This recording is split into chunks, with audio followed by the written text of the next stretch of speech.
Yo, what's up, everybody out there? We back with another episode of the Maury Show.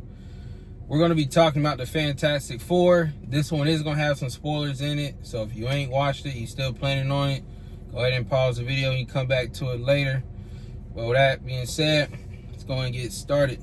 Alright, so we went and got to watch the Fantastic Four, and we're going to talk about what we thought about the movie, give a rating for it, and we're going to kind of discuss what we thought about some stuff that worked and didn't work. I had some stuff that didn't work for me and some stuff that did work. But we'll get it started right here. Overall, what did you think about the film Fantastic Four? I would say I liked it. It was pretty good. Pretty good. And to say, like I said, it matched up everything. And nothing I think was kind of crazy. It was solid. I'm agree. I thought it was a good movie. I thought it was a good film. I can watch it again. Replay value definitely has replay value for sure. That's good replay value. Did you have anything that you really liked about it when you watched it? Just like the little Lord Franklin. Like Lord Franklin? Yeah. Well, how big a part he's gonna play a part, going forward. So I think just him in general. Because a lot of times you think about Fantastic Four, especially all the previous installments, never had him in it. Never was brought up later on. You think you might have had a little something, but you never got nothing. It's the first time you got him. Also, Kirby the Robot. So, like I said, it's something different. Like I said, this is more just in respect to him, like how much he plays part further going in. Just how much, his power, his very unique power.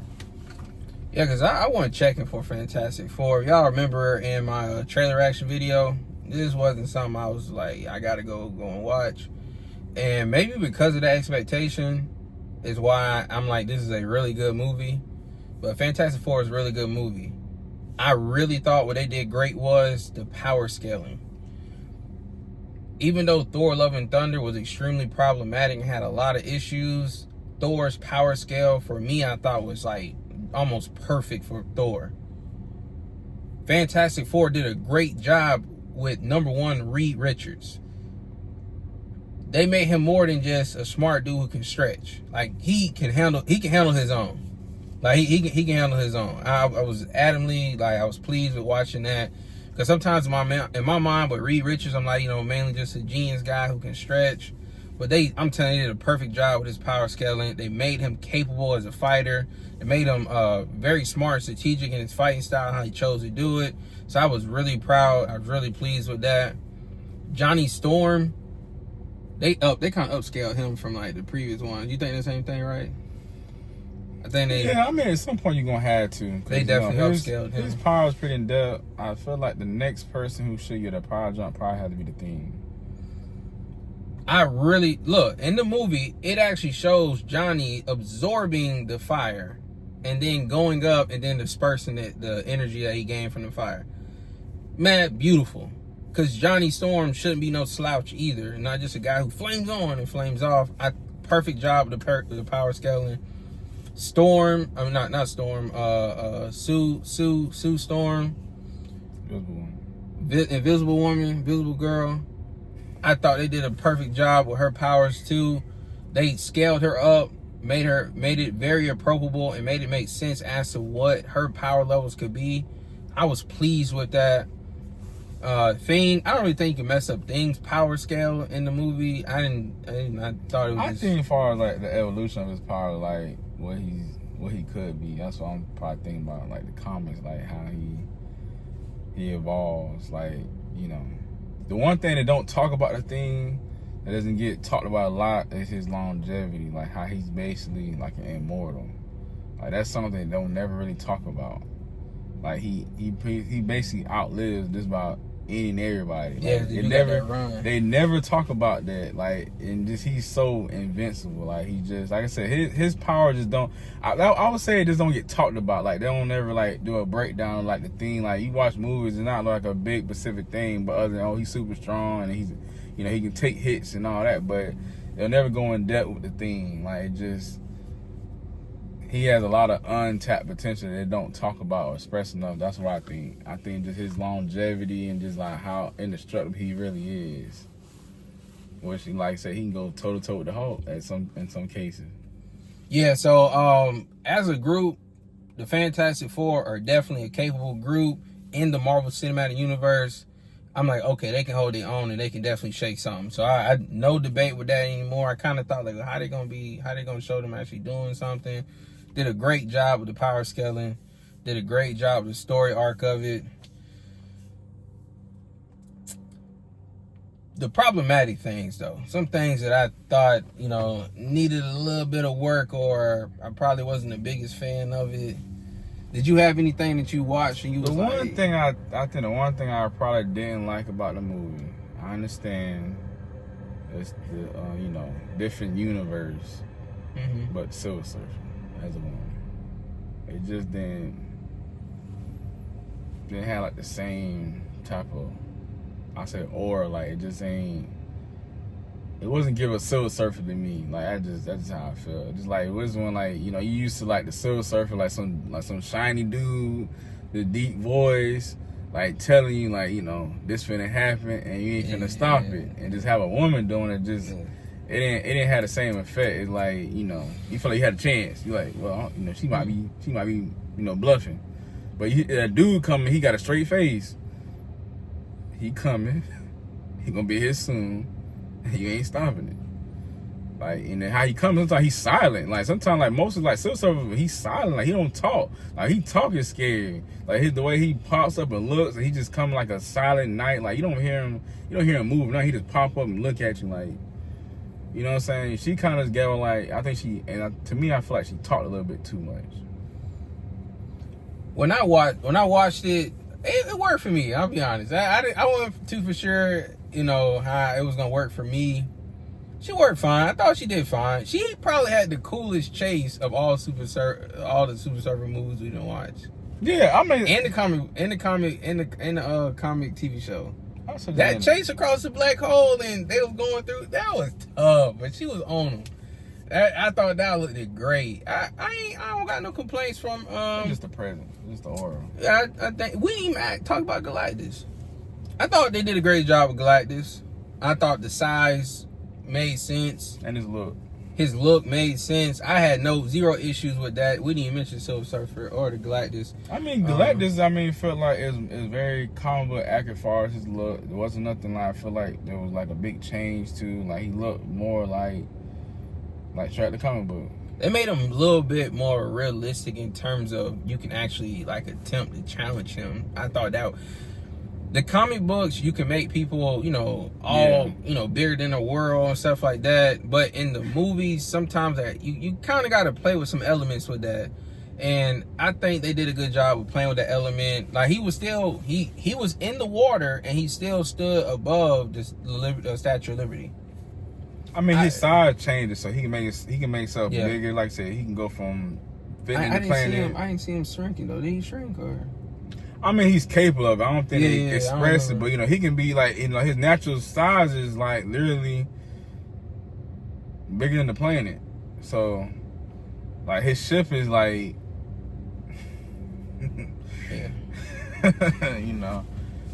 So, I think the one thing that didn't really work for me when watching Fantastic Four, and maybe it's not an issue, maybe just because of how, I guess kind of how comic book movies work, was it was kind of predictable, like pretty quickly. Once Galactus establishes he wants the boy, you automatically knew, okay, they finna fight, keep the boy away. Well, I guess it's something you basically should get anyways. So I was like, wasn't really too many twists and turns. But the one big twist and turn where when they tried to trick him and then he was still able to locate the boy, and they really had to use their might for it. So I guess they kind of recovered that a little bit in a sense. But I just kind of thought the story was a little bit on the predictable side. But I guess all of them at some point, which is just for me, I wasn't a big fan. I just kind of didn't. I mean, you always knew it was gonna be a chase and run at that point. Ain't like they really gonna stop Galactus. Scratch that. Maybe the pacing. Because the first, I would say part 1 of the movie did a great job. The first act was great. Really dialed it in. 2 kind of drug a little bit. Maybe a little bit too much talking. Maybe that's what it was. Or I could tell they were trying to make sure you understood the characters and they tried to give them real purpose. So I'm not nothing against that. So I guess maybe just a little bit of the story was kind of a simple story. Plot. Maybe that's for me. Not a bad, terribly bad thing. Because watch, I'm gonna give a rating and you'll see who understand it. So what would you rate it? 1 to 10. I'd say about 8.7. Good, 8.7. Around that one. 8.7. Yeah. Hey, number 1, was I entertained? Check, yes. Would I watch it again? Does that replay value? Yeah, I watch it again. I give it a 8.8. I thought it did what it was supposed to do. It did a great job of just solely focusing on the Fantastic Four. Showed a beautiful world. Man, that black hole space scene was dope. Low key, one of the best things about the movie is they actually did show Reed Richards kind of like, I don't want to say anti-hero personality, but like very like, I don't really care about anything that ain't right. So that's why I have to give it a great score. I think they did a great job of showing that. Showed him being very smart, showed his vulnerabilities, but then it also showed how he's so strategic to the point where you may think he's heartless. But it's not that he's completely heartless. He's just looking at it from a window. Like he says in the movie, he thinks of the worst things and tries to figure out a way to solve it. So I would rewatch that again in a heartbeat. Great movie. Great movie. 8.8. Not too far from Tony Stark thinking. Yeah, kind of, right? You think, I think just his tone is more lightning. And then Reed Richards more just blunt with it. Now the ending, let's get right to the ending though. The ending definitely sets up, Dr. Doom. He is in the post-credit scene. You don't visibly see a face, but it's already been reported that was Robert Downey Jr. He really was there for it. Man, I think it's really setting up Battle World. Reed Richards is definitely smart enough. The Fantastic Four is definitely good enough to hold their own against the situation. What were you gonna say? It's just kind of funny because there's another movie, The Internals. Mm-hmm. You hear Blade talking, you don't see him. We still ain't seen Blade. Dang, we see him, we hear him talking. We about to see him again. Yeah, that's crazy. I'm saying, like, just you hear Doom talking, but you had movies before, like you had Blade talking, never seen Blade. Oh, I thought it was kind of funny about that one. Like, but they're literally saying, "Hey, you finna see Doom." Yeah, it looks as if, definitely looks like Dr. Doom is after the power that Franklin Richards had. Scratch that. They definitely set him up as like probably the most powerful, period. Like nobody touching him. Clearly, Franklin Richards. They definitely. Yeah, that's what I'm saying. They definitely put him. I said the way his powers are. Like again, it's the first time he's been in an actual live movie. Yeah, he's been talked about, and then also just like the where his powers is. Like I'm surprised, they put him in little Young Avengers. They might age scale him. They might age jump him a little bit. And I really enjoyed the setup with him as well. I thought they would have brought the daughter in. I was wondering if they're gonna do like a little twin situation, because at the end they did a 4-year time jump, and I was like, maybe they're gonna have the daughter. They didn't really show the daughter. I guess it's fine. But look, all in all, guys, I really enjoyed Fantastic Four. Not something I was checking for. If you haven't seen it, I'll go out and go see it. I give it an 8.8, and I ain't eat no popcorn. So it's a good movie, but I ain't eat no popcorn. So with that being said, guys, I'm going to bring this part to a close. Any final thoughts? Stay humble. Hey, so guys, peace, love, blessings, and we out.